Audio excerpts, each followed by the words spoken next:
ನನ್ನ ಹೆಸರು ದಿನಕರ್ ಶೆಟ್ಟಿ ಅಂತ. ನಾನು ಬಗ್ವಾಡಿ ಮೆತ್ತಿನ ಮನೆಯಲ್ಲಿ ಹುಟ್ಟಿದ್ದು. ಬ್ರಹ್ಮಲಿಂಗೇಶ್ವರ ನಾವು ಫಾಲೋವರ್ಸ್. ನಮ್ಮ ಅಮ್ಮ ಬಗ್ವಾಡಿ ಲಕ್ಷ್ಮೀ ಶೆಟ್ಟಿ ಬುಡ್ಡಿ ಅಂತ ಹೇಳ್ತಾರೆ. ನಮ್ಮ ಅಪ್ಪಯ್ಯ ಬೆಳ್ಳಾಳ ಮಂಜ ಶೆಟ್ಟರು. ನಾನು ದಿನಕರ್ ಶೆಟ್ಟಿ ಅಂದರೆ ಪ್ರತಿಮಾ ಸಸ್ಪರ್ಡ್ ಅಂತಲೇ ಸ್ವಲ್ಪ ಆ ರೀತಿಯಲ್ಲೇ ಫೇಮಸ್ ಆಗಿದ್ದೀನಿ.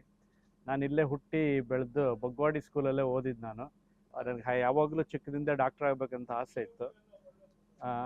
ನಮ್ಮ ಫ್ಯಾಮಿಲಿಯಲ್ಲಿ ಅವಾಗ ಯಾರೂ ಡಾಕ್ಟ್ರ್ ಆಗಿರಲಿಲ್ಲ. ನಮ್ಮ ಅಜ್ಜಿ ಒಂದ್ಸರಿ ಹೇಳಿದ್ರು ಚಿಕ್ಕದಿರುವಾಗ, ಇವನು ಡಾಕ್ಟ್ರ್ ಆಗ್ತಾನೆ ಅಂತ. ನನಗೆ ಅದು ನೆನಪಿತ್ತು. ನಾನು ಯಾವಾಗಲೂ ಪೂಜೆ ಮಾಡ್ತಿರುವಾಗ ದಿನ ನಾವು ಹೋಗಿ ದೇವರಿಗೆ ಒಂದು ಪೂಜೆ ಇಡಬೇಕು. ಅದು ಇಡ್ತಾ ಇರುವಾಗ ನಾನು ಯಾವಾಗಲೂ ನೆನೆಸ್ಕೊಳ್ತಿದ್ದೆ, ನಾನೇ ಡಾಕ್ಟ್ರ್ ಆಗಬೇಕು ನಮ್ಮ ಫ್ಯಾಮಿಲಿಯಲ್ಲಿ ಫಸ್ಟ್ ಅಂತ. ಸೊ ನಾನು ಆವಾಗ ಅದೇ ದಿನ ನಾನು ಒಂದೇ ಕೇಳ್ತಿದ್ದೆ, ನಾನು ಡಾಕ್ಟ್ರ್ ಆಗಬೇಕು. ನಮ್ಮ ಊರಲ್ಲಿ ಡಾಕ್ಟ್ರ್ ಇರಲಿಲ್ಲ ಅಂತ. ಬೆಂಗಳೂರಿಗೆ ಹೋದೆ. ಇಲ್ಲಿ ಓದಿದರೆ ಡಾಕ್ಟ್ರ್ ಆಗೋದು ಕಷ್ಟ ಅಂತ. ಇಲ್ಲಿ ಬಡ್ಡರ್ಸ್ ಕಾಲೇಜ್ ಗೊತ್ತಲ್ಲ, ಅಷ್ಟು ಇದಿರಲಿಲ್ಲ ಅಂತ. ಹೆಂಗೋ MES ಕಾಲೇಜಿಗೆ ಹೋದೆ. ಅಲ್ಲಿ ಓದ್ಕೊಂಡು ನಾನು MES ಮುಗಿಸಿ ಮೈಸೂರು ಮೆಡಿಕಲ್ ಕಾಲೇಜ್ ಸೀಟ್ ಸಿಕ್ತು. ಅಲ್ಲಿ ಹೋಗಿ ಡಾಕ್ಟ್ರ್ ಆದೆ. ಆಮೇಲೆ ನಾನು ಪಿಡಿಯಾಟ್ರಿಷಿಯನ್ ಆದ. ಅಲ್ಲಿಂದ ವಾಣಿವಿಲಾಸ ಪಿಡಿಯಾಟ್ರಿಷಿಯನ್ ಆಗಿ ಆಮೇಲೆ ಡಾಕ್ಟ್ರ್ ಆಗಿ ಮತ್ತೇನೋ ಆಸೆ ಇತ್ತು. ಯಾರೋ ನನಗೊಂದ್ಸರಿ ಐಸ್ ಕ್ರೀಮ್ ತಿನ್ಲಿಕ್ಕೆ ಹೋಗಿದ್ದೆ 5 ಸ್ಟಾರಲ್ಲಿ. ಅವ್ರು ಫೀಸ್ ಕಟ್ಟಿ ನನಗೆ ಅಮೇರಿಕಕ್ಕೆ ಕರ್ಕೊಂಡು ಹೋದರು. ಫೀಸ್ ಕಟ್ತೀನಿ ಅಂದರು. ನಂಗೆ ಗೊತ್ತಿಲ್ಲ, ಕೊಟ್ಟರು. ಆಮೇಲೆ ನಾನು ಲಾಹೋರಿಗೆ ಹೋಗಿ ಟ್ರೈನಲ್ಲಿ ಹೋಗಿ ಎಕ್ಸಾಮ್ ತಗೊಂಡು, ಏನೋ ನಂಗೆ ಗೊತ್ತಿರಲಿಲ್ಲ ಅಮೇರಿಕದ ಏನಂತ ಗೊತ್ತಿರಲಿಲ್ಲ, ಆದರೂ ಹೋಗಿ ಅಮೇರಿಕ ಹೋಗ್ಬಿಟ್ಟೆ. ಆಮೇಲೆ ನಂಗೆ ಮದುವೆ ಆಗೋ ಟೈಮ್ ಬಂತು. ನಾನು ಮದುವೆ ಆಗಬೇಕಲ್ಲ ಅಂತ ಏನು ಮಾಡೋದಂದರೆ, ನಮಗೆ ಒಂದು ಪ್ರಪೋಸಲ್ ಬಂದು ನಮ್ಮೂರಲ್ಲೇ ಜೋರಿರೋರು ಶೆಟ್ರ್ ಮಗಳು ಬಂದರು, ಜಯಕ ಶೆಟ್ಟಿ ಅಂತ. ಸೊ ಜಯಕ ಶೆಟ್ಟಿ ಇಲ್ಲೇ ಇದ್ದಾರೆ. ಅವ್ರ ಮಗಳು ನಾನು ಮದುವೆ ಆದೆ. ಅಲ್ಲಿ ಅಮೇರಿಕದಲ್ಲಿ ಹೋಗಿ ನಾನು ಡಾಕ್ಟ್ರ್. ಆಮೇಲೆ 2 ಮಕ್ಕಳಾದರು. ಒಬ್ಳು ಪ್ರತಿಮಾ ನಿಶಾನೇ ನನ್ನ ಮೊದಲು ಮಗು, ಇನ್ನೊಬ್ಳು ನಿಕ್ಕಿ ಅಂತ ನನ್ನ 2ನೇ ಮಗಳು. ನಾವು ಜಾರ್ಜಿಯಾ ಮೂವ್ ಆದ್ವಿ ಡಾಕ್ಟ್ರ್ ಆಗಿ. ಫಸ್ಟ್ ಜಾಬ್, ಸೊ ಅಲ್ಲಿ 1996 ಒಲಿಂಪಿಕ್ಸ್ ಬಂದಿತ್ತು ಆ ವರ್ಷ. ಫಸ್ಟ್ ಜಾಬು ಸ್ಟಾರ್ಟ್ ಆಗಿದೆ ಅಷ್ಟೇ.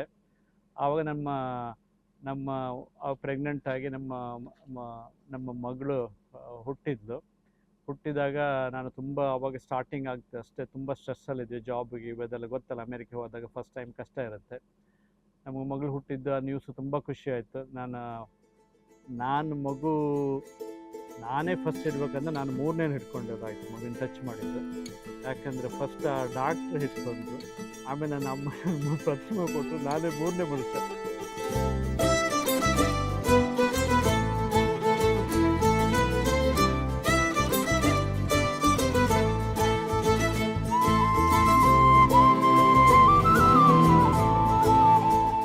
Hi, this is Pratima.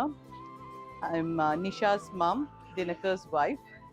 We went to US almost 30 years back. Nisha was born on June 3rd. She's always been a very good kid, followed all the Indian traditions. Every year she would go to India, Ajji Ajjan jote Devsthanak hogi, everything she's always followed. Whatever Ajji or Ajja or Big Daddy, Big Mummy, anybody says, she's always followed everything. Been a very good kid throughout. Please continue to be the same.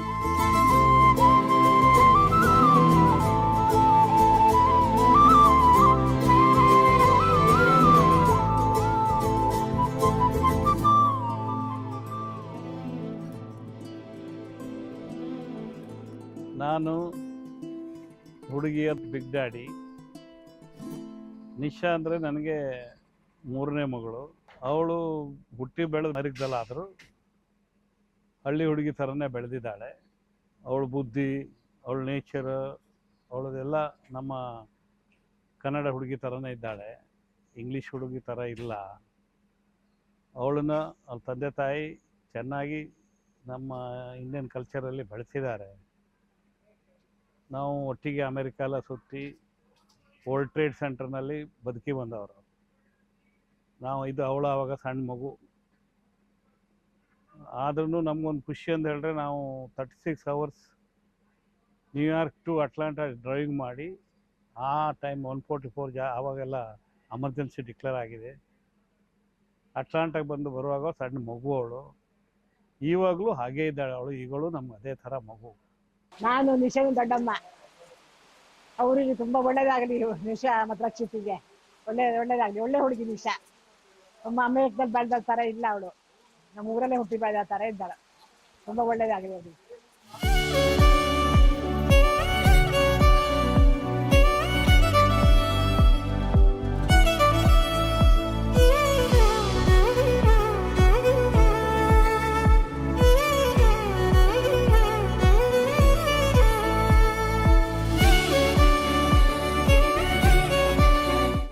ನಾನು ಜೈಕರ್ ಶೆಟ್ಟಿ ಅಂತ, ನಿಶಾನ grand father, ಮತ್ತು ಪಕ್ಕದಲ್ಲಿ ನನ್ನ Mrs ರತ್ನಾ ಜೈ ಶೆಟ್ಟಿ, ನಿಶಾನ ಅಜ್ಜಿ. ನಿಶಾ ನಮ್ಮ ಕುಟುಂಬದಲ್ಲಿ ಪ್ರಥಮ ಒಂದು ಮೊಮ್ಮಗಳು, ಆದ್ದರಿಂದ ಎಲ್ಲರಿಗೂ ಮುದ್ದಿನ ಮಗು ಅಂತ ಹೇಳಿದರೆ ತಪ್ಪಾಗಲಿಕ್ಕಿಲ್ಲ. ಮೊಮ್ಮಗಳವಳು, ಅವಳು ಎಷ್ಟು ಬುದ್ಧಿವಂತೆ. ಅವಳಿಗೆ ಮತ್ತು ಅಜ್ಜ ಅಜ್ಜಿ ಅಂದರೆ ಪ್ರಾಣಕ್ಕಿಂತ ಹೆಚ್ಚು ಆಸೆ. ಆದರೆ ಯಾರು ಏನು ಹೇಳಿದರೂ ಅವಳು ತಪ್ಪು ತಿಳ್ಕೊಳ್ಳೋದಿಲ್ಲ, ಸತ್ಯನೇ ಹೇಳಿಬಿಡ್ತಾಳೆ. ಒಂದು ರೀತಿಲಿ ನೋಡ್ರೆ ಅದು ಮಗು ಇವತ್ತಿಗೂ ಮಗುವಾಗೇ ಇದೆ ಅದು.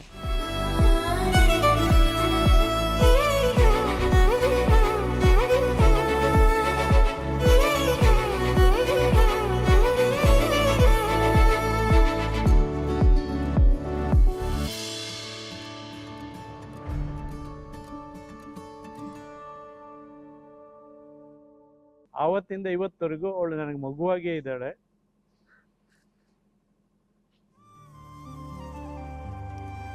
ಅವಳು ಇವತ್ತು ಮಗುವಾಗೆ ನನಗೆ ಇನ್ನೂ ಅವಳು ಮಗುವಾಗಿದೆ ಇದೆ. ನಮ್ಮ ಮಗಳು ಯಾವತ್ತೂ ನಮಗೆ ಕಷ್ಟ ಕೊಡಲಿಲ್ಲ. ನಾವು ಹೇಳಿದ್ದು ಅಗ್ನಿಸ್ಟ್ ಆಗಿ ಯಾವತ್ತೂ ಒಂದಿನೂ ಮಾಡಿಲ್ಲ. ಯಾವ ತಪ್ಪು ವಿಷಯ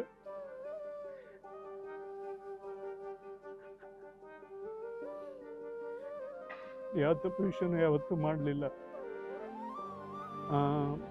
ಆಮೇಲೆ ಹಾಗೆ ಬೆಳೆದು ನಾವು ಫಸ್ಟ್ ಚಿಕ್ಕ ಮಗು ಅಮೇರಿಕನ್ ಇದರಲ್ಲಿ ಬೆಳೆಸುವಾಗ ಕಷ್ಟ ಆಗುತ್ತೆ. ಅಲ್ಲಿ ಇಂಡಿಯನ್ ಕಲ್ಚರ್ ಅಲ್ಲ, ಅದು ನಾವು ಇಂಡಿಯನ್ ಕಲ್ಚರಿಗೆ ಕಳಿಸ್ತಾ ಇದ್ವಿ. ಭರತನಾಟ್ಯಂ ಗೀತಾ ಕ್ಲಾಸ್ ಹಸೋದಿಲ್ಲ, ಅದನ್ನು ಕಷ್ಟ ಅದನ್ನು ಮಾಡ್ತಿದ್ಲು. ಕರಾಟೆ ಕಳಿಸಿದ್ವಿ. ಕರಾಟೆ ನನಗೆ ಯಾರಿಗೆ ಹೊಡೆಯೋಕ್ಕಾಗಲ್ಲ, ಫೈಟ್ ಮಾಡೋದು ಕಷ್ಟ ಆಗುತ್ತೆ, ನಾನು ಮಾಡಲ್ಲ ಅಂದ್ಲು. ಆಮೇಲೆ ಮ್ಯೂಸಿಕ್ಗೆ ಕಳಿಸಿದ್ವಿ, ಮ್ಯೂಸಿಷಿಯನ್ ಆಗ್ತೀವಿ ಅಂತ ತಿಳ್ಕೊಂಡು ಅದು ಆಮೇಲೆ ಅಲ್ಲಿ ಬೇಡ ಅಂತ ಬಿಟ್ಟು.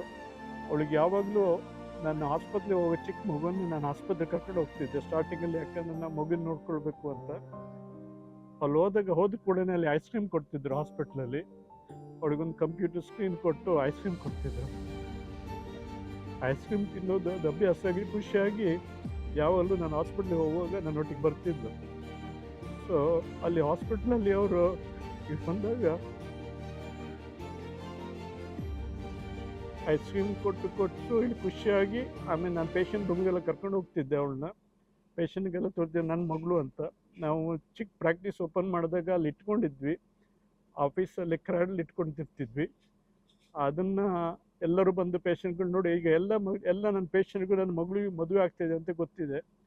ಆಮೇಲೆ ಅವ್ರಿಗೆ ಯಾವಾಗಲೂ ಚಿಕ್ಕದಿಂದ ಡಾಕ್ಟರ್ ಆಗಬೇಕಂತ ಏನೋ ಒಂದು ಇನ್ಸ್ಪಿರೇಷನ್ ಬಂತು. ನನ್ನಿಂದ ಆಯಿತು, ದೇವರಿಂದ ಆಯಿತು, ಅಥವಾ ಐಸ್ ಕ್ರೀಮಿಂದ ಆಯಿತು, ಏನೋ ಗೊತ್ತಿಲ್ಲ. ಸೊ ಬಟ್ ಅವಳಿಗೆ ಡಾಕ್ಟ್ರೇ ಆಗಬೇಕಂತ ಆಸೆ ಇತ್ತು. ಸೊ ಅವಳು ಕಷ್ಟಪಟ್ಟಳು ಸ್ವಲ್ಪ. ಅವಳು right person to become a doctor, because ಅವರು ಶಿ ಈಸ್ ಸೋ ಕೈಂಡ್. ಅವಳು ತುಂಬ sweet, she is caring, she has never done wrong things. So she is the right person to be a physician. ತುಂಬ ಬೈತಿದ್ರೆ ನಾನೇನಾದರೂ ಅವಳು ಅಲ್ಲೇ ನಿದ್ರೆ ಮಾಡ್ತಿದ್ಲು. So ಅವಳಿಗೆ ಪಾಪ, ಅವಳಿಗೆ ನಾವು ಕೂದೆಲ್ಲ ಕೇಳಿ ಅಭ್ಯಾಸ ಆಗಿದೆ ಅನಿಸುತ್ತೆ. ಕೆಲಸ ನಾನು ಜಾಸ್ತಿ ಏನಾದರೂ ಬೈಲಿಕ್ಕೆ ಹೋದರೆ ಕಾರಲ್ಲಿ ಅಲ್ಲೇ ಮಲಗಿಬಿಡ್ತಿದ್ರು. ಬೆಸ್ಟ್ ವೇ ಟು ಅವಳಿಗೆ ಮಲಗ್ಲಿಕ್ಕೆ ಮಾಡೋದು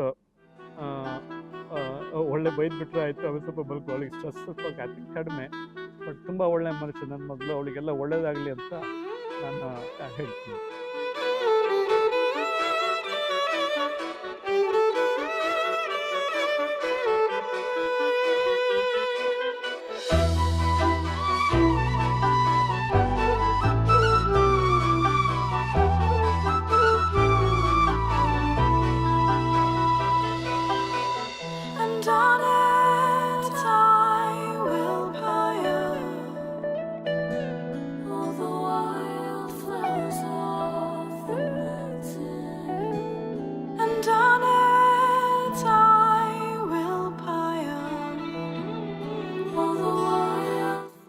ಈಗ ದೇವ್ರದ ಇದರಿಂದ ಬ್ರಹ್ಮಲಿಂಗೇಶ್ವರನ ಆಶೀರ್ವಾದದಿಂದ ಈ ಒಳ್ಳೆ ದಿನ ಬಂದಿದೆ. ನನ್ನ ಮಗಳು ಮದುವೆ ಒಪ್ಕೊಂಡು, ಸೊ ಇಲ್ಲಿ ನಮ್ಮ ಊರಿಗೆ ಬಂದು ಇಲ್ಲೇ ಮದುವೆ ಆಗಲಿಕ್ಕೆ ನಮಗೆ ಒಪ್ಕೊಂಡು, ಆ ಒಳ್ಳೆ ಪ್ರಪೋಸಲ್ ಬಂತು ನಮಗೆ. ನಾವು ಎಲ್ಲ ಕಡೆ ನೋಡ್ತಿದ್ವಿ, ಯಾವ್ಯಾವುದೋ ಹುಡುಗರು ಏನೇನೆಲ್ಲ ಪ್ರಪೋಸಲ್ ಬಂತು. ನನಗೆ ಹೆಂಡ್ತಿಗೆ ಒಂದು ಒಳ್ಳೆ ಆಸೆ ಇತ್ತು, ನಮ್ಮ ಹೆಂಡ್ತಿದ್ದು ಪ್ರತಿಮೆಗೊಂದು ಆಸೆ ಇತ್ತು. ನಮ್ಮ ಹುಡುಗ ನಮ್ಮೂರಿನವ್ರು ಯಾರೋ ಒಳ್ಳೆ ಹುಡುಗ ಸಿಕ್ಕರೆ ನಮ್ಗೆ ಎಷ್ಟು ಚೆನ್ನಾಗಿ ಆಗ್ಬೋದು ಅಂತ ಯಾವಾಗಲೂ ಆಸೆ ಪಡ್ತಿದ್ವಿ. ನಮ್ಮ ಅಜ್ಜಿಯ ಒಂದು ಕನಸಾಗಿತ್ತು, ನಿಶಾ ಮದುವೆ ಕುಂದಾಪುರದಲ್ಲೇ ಆಗಬೇಕು, ಕುಂದಾಪುರದ ಹುಡುಗನೇ ಆಗಬೇಕು ಎನ್ನುವಂಥ ಒಂದು ಕನಸು ಅವಳಲ್ಲಿತ್ತು. ಎಲ್ಲರೂ ಹೇಳ್ತಾ ಇದ್ರು, ಈ ಅಮೇರಿಕದಲ್ಲಿ ಹುಟ್ಟಿದ ಮಕ್ಕಳು ABCD ಅಂತ, ಅಮೇರಿಕನ್ ಬಾರ್ನ್ ಕನ್ಫ್ಯೂಸ್ಡ್ ದೇಸಿ ಅಂತ ಹೇಳ್ತಾ ಇದ್ರು. ಆದರೆ ನಿಶಾ ಅದಕ್ಕೊಂದು ಎಕ್ಸಂಪ್ಷನ್ ಅಂತ ಹೇಳಿದ್ರೆ ತಪ್ಪಾಗಲಿಕ್ಕಿಲ್ಲ. ಅವಳು ನಮ್ಮ ಕಲ್ಚರು, ನಮ್ಮ ಭಾಷೆ ಅದನ್ನು ಅವಳ ಜೀವನದಲ್ಲಿ ಅಳವಡಿಸಿಕೊಂಡಿದ್ದಾಳೆ. ಅವಳಿಗೆ ಕೂಡ ನಮ್ಮ ಕುಂದಾಪುರದಲ್ಲೇ ಮದುವೆ ಆಗಬೇಕು ಎನ್ನುವಂಥ ಒಂದು ಮನೋಭಾವನೆ ಅವಳಲ್ಲಿ ಮೊದಲಿನಿಂದ ಇತ್ತು. ಇದು ನಮಗೆ ಮಾತ್ರ ಅಲ್ಲ, ನಮ್ಮ ಇಡೀ ಕುಟುಂಬದವರಿಗೆ ಒಂದು ಸಂತೋಷದ ವಿಷಯ. ಅವಳು ನಮ್ಮ ಊರಿನ ಹುಡುಗ ನಮ್ಮ ಊರಿನಲ್ಲೇ ಮದುವೆ ಆಗ್ತಾ ಇರುವುದು ಒಂದು ಹೆಮ್ಮೆಯ ವಿಷಯ ಅಂತ ಹೇಳಿದ್ರು ತಪ್ಪಾಗಲಿಕ್ಕಿಲ್ಲ. ಮತ್ತು ಇತರ ಅಮೇರಿಕದಲ್ಲಿ ಹುಟ್ಟಿದಂಥ ಭಾರತೀಯ ಮಕ್ಕಳಿಗೆ ಇದೊಂದು ಮಾದರಿ ಅಂತ ಹೇಳಿದ್ರು ಕೂಡ ತಪ್ಪಾಗಲಿಕ್ಕಿಲ್ಲ. ನಮ್ಮ ಪುಣ್ಯ ಅಂತ ಹೇಳಿದ್ರೆ ಅವಳಿಗೊಂದು ಚಂದವಾದ ಹುಡುಗ ಸಿಕ್ಕಿದ್ದಾನೆ, ಅವಳು ಒಪ್ಪಿದ್ದಾಳೆ. ಅವರು ಒಪ್ಪಿ ಕುಂದಾಪುರದಲ್ಲಿ ಬಂದು ಮದುವೆ ಮಾಡ್ಕೊಳ್ಳಿಕ್ಕೆ ಇದು ಮಾಡಿದ್ದು ನಮ್ಮ ಭಾಗ್ಯ. ಅವಳು ಅದೇ ಥರ ಮೇಂಟೈನ್ ಮಾಡಿದ್ದಾಳೆ. ಅವನು ಹಳ್ಳಿಯಲ್ಲಿ ಹುಟ್ಟರು ಅವ ಅಮೇರಿಕದಲ್ಲಿ ಹೋಗಿ ಸೆಟ್ಲಾಗಿದ್ದಾನೆ. Nisha, now you have 2 moms and 2 dads. So the way you've been with us, please see to it you'll be the same with your new parents. Always be there for them. Always help and cooperate and adjust with everything possible. ಈಗ ನಮ್ಮ ಮಗಳು ರಕ್ಷಿತನ ಮದುವೆ ಆಗಲಿಕ್ಕೆ ready ಆಗ್ತಿದೆ ನಿಮ್ಮೆಲ್ಲರ ಆಶೀರ್ವಾದದಿಂದ. ನಮಗೆಲ್ಲರಿಗೂ ಭಾಳ ಖುಷಿ ಅಂದರೆ ನಂಬರ್ 1 ಖುಷಿ ಅಂದರೆ ನಮ್ಮ ಮಗಳಿಗೆ ಮದುವೆ ಆಗ್ತಿರೋದು ನಿಮ್ಮನ್ನೆಲ್ಲ ಆಶೀರ್ವಾದದಿಂದ. ಇನ್ನು ಸೆಕೆಂಡ್ ಖುಷಿ ಅಂದರೆ ನಮ್ಮ ಊರಲ್ಲಿ ಬಂದು ಮದುವೆ ಆಗ್ತಿದ್ದಾಳೆ. ಆಮೇಲೆ ಇನ್ನೊಂದು ಖುಷಿ ಅಂದರೆ ನಮ್ಮ ಫ್ಯಾಮಿಲಿ ಒಟ್ಟಿಗೆ ನಮ್ಮ ರೂಟ್ಸಲ್ಲಿ ಬಂದು ನಮ್ಮೂರಲ್ಲೇ ಮದುವೆ ಆಗ್ತಿರೋದು ಭಾಳ ನಮ್ಮ ಹೆಮ್ಮೆಯ ವಿಷಯ. ಎಲ್ಲರೂ ನೀವೆಲ್ಲ ಬಂದು ಆಶೀರ್ವಾದ ಮಾಡಿ ಅಂತ ನಾನು ನಿಮಗೆ ನಿಮ್ಮೆಲ್ಲರಿಂದ ನಾನು ಕೇಳ್ಕೊಳ್ತೀನಿ. ಬ್ರಹ್ಮಗಿರೀಶ ಆಶೀರ್ವಾದದಿಂದ ಎಲ್ಲರ ಆಶೀರ್ವಾದ, ನಮ್ಮ ಸೀನಿಯರ್ಸು ಆನ್ಸೆಸ್ಟರ್ ಎಲ್ಲ ಮಾಡಿ ಅದು ಚೆನ್ನಾಗಿ ಮಾಡಿ ಅಂತ ನಿಮ್ಮ ಎಲ್ಲರ ಹತ್ರ ನಾನು ಕೇಳ್ಕೊಳ್ತೀನಿ. ಮುಂದೆ ಅವಳ ಜೀವನ ಕೂಡ ಸುಖಮಯವಾಗಲಿ. ಅವಳು ಮದುವೆ ಆಗಿ ಅಲ್ಲಿ ಸೆಟ್ಲ್ ಆದರೂ ಕೂಡ ನಮ್ಮ ಭಾರತೀಯ ಸಂಸ್ಕೃತಿ ಮತ್ತು ನಮ್ಮ ಕನ್ನಡ ಭಾಷೆಯನ್ನು ಅವಳು ಮರೆಯುವುದಿಲ್ಲ. ಹಾಗೆ ನಮ್ಮ ಎಲ್ಲ ಕುಟುಂಬದವರನ್ನು ಕೂಡ ಅವಳು ಮರೆಯುವುದಿಲ್ಲ ಎನ್ನುವ ಒಂದು ಭರವಸೆ ನಮಗಿದೆ. ದೇವರು ಅವಳಿಗೂ ಅವಳ ಮದುವೆ ಆಗಲಿಕ್ಕಿರುವಂಥ ರಕ್ಷತೆ ಕೂಡ ಒಳ್ಳೇದು ಮಾಡಲಿ ಅಂತ ಹೇಳ್ತಾ ನಾನು ಸಹ ದೇವ್ರ ಹತ್ರ ಬೇಡೋದಷ್ಟೇ. ಈಗ ಅವಳು ಸಂತೋಷದಲ್ಲಿ ಅವಳ ಹಸ್ಬೆಂಡ್ ಒಟ್ಟಿಗೆ ಒಳ್ಳೆ ರೀತಿಯಲ್ಲಿ ದಿನ ತಕೊಂಡು ಆರೋಗ್ಯ ಐಶ್ವರ್ಯವಂತರಾಗಿರಲಿ ಅಂತ ಹೇಳಿ. Nisha, Rakshita, all the best. Nisha and Rakshit, I wish you all the best on your new journey. Good luck. Both of you take care of yourselves. Shetty, ನಮ್ಮ ನಿಶಂಗೆ ನಮ್ಮ ಇಂಡಿಯಾದ ಹುಡುಗ ಸಿಕ್ಕಿದೆ ಎಷ್ಟು ಚೆನ್ನಾಗಿರ್ತೈತೆ. ಸೌತ್ ಇಂಡಿಯಾ ಆದರೆ ಬೆಟ್ರ್ ಅಲ್ವಾ? ಕರ್ನಾಟಕ ಆದರೆ ಕನ್ನಡ ಒಳ್ಳೆ ಆಗುತ್ತೆ. ಅದು ನಮ್ಮ ಕುಂದಾಪುರ ಹುಡುಗ ಸಿಕ್ಕರೆ ತುಂಬ ಲೈಕ್ ಆತಲ್ವಾ? ಕುಂದಾಪುರ ಹುಡುಗ ಸಿಕ್ಕಿದ್ರೆ ನಿನಗೆ ನಮ್ಮ ಪ್ರತಿಮೆಗೆ ಮಾತ್ರ ತುಂಬ ಆಸೆ ಇದೈತೆ. ನಮ್ಮ ಹುಡುಗರು ಬೇಕು, ನಮ್ಮ ಕನ್ನಡದವ್ರು ಬೇಕು, ನಮ್ಮವ್ರು ಬೇಕು. ಅದೇ ಕುಂದಾಪುರ ಹುಡುಗ ಸಿಕ್ಕರಂತೂ ಭಯಂಕರ ಖುಷಿ ಆಯ್ತು ಅವಳಿಗೆ. ರಕ್ಷಿತ್ ಮತ್ತು ನಿಶಂಗೆ ದೇವ್ರು ಒಳ್ಳೇದು ಮಾಡಲಿ, ಎಲ್ಲ ಒಳ್ಳೇದಾಗಲಿ. ನೀವು ಖುಷಿಯಾಗಿರಿ, ಹ್ಯಾಪಿಯಾಗಿರಿ. Happiness, prosperity, life and good life. Anything, anytime you guys want, one phone call. Mom is here. ಕಾಲ್ ಮಾಡಿ, ಎನಿ ಟೈಮ್ ಕಾಲ್ ಮಾಡಿ, ಏನು ಪ್ರಾಬ್ಲಮ್ ಇಲ್ಲ. ಸೊ ಲೇಟ್ ಅದನ್ನು ಪರವಾಗಿಲ್ಲ, ಕಾಲ್ ಮಾಡಿ. ಇಲ್ಲ, anytime you can call.